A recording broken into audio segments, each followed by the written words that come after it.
Hello and welcome to another Mario Party 8 minigame review! Last time, we reviewed Shake It Up. It's a Wiimote shaker.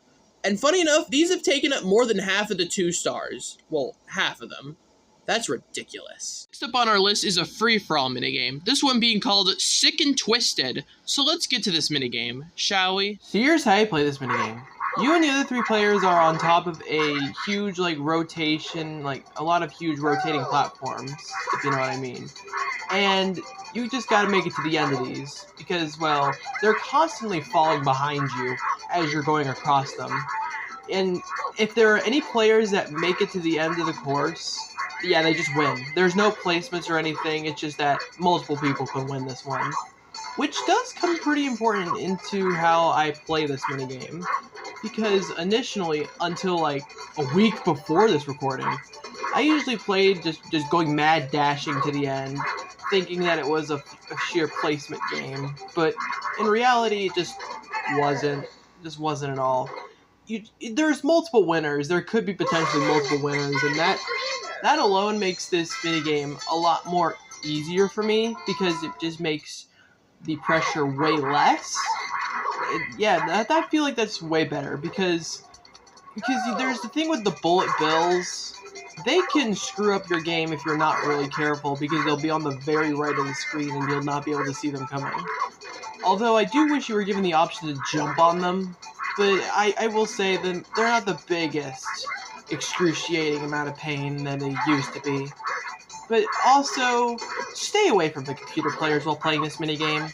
It's not worth it, and they'll just screw over your game if you're not careful. They can just jump on you, and that can lower your jumps, and that can eventually either get you out by being too left of the screen, or just falling.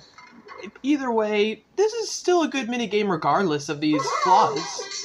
I don't have too much to say, but it's a good minigame regardless.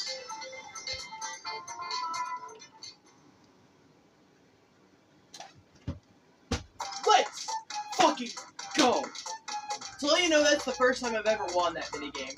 That isn't a practice. Yeah, until now, I've never won that minigame. Yeah, that's how bad I used to be at this minigame, to let you know. If this was me in 2022, I would have trashed on this minigame, because, its clunkiness and the bullet bills. Nowadays, though, I will say that it is actually quite a nice platformer minigame. Because what you're just doing is just staying on platforms and just trying to make it to the end. More than one person can make it to the end, so you don't have to rush to the end. It's not like a first to there anyways, so after learning about that, it just makes this minigame a lot more easier and you don't have to rush. Although I will say, compared to other platformer minigames like Lift Leapers or Rotation Station, this is far, far more clunky, and it does go a bit to this minigame's detriment.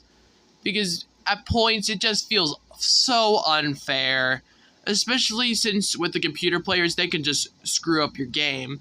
So in that remark, stay away from the computer players while playing this minigame, because if you don't, you're likely going to get out due to one of them. And besides that, though, this minigame is really nice. Really, really nice. I can't say it's great, because the clunkiness and the computers, and also the stupid bullet bills, dude, those things are the biggest pain in the ass for playing this minigame. But for the most part, besides those, I'm giving this 4 stars. It's good, and I feel like that's all you really want in a minigame. Up next, we're going to be reviewing Snipe for the Picking. See you guys then.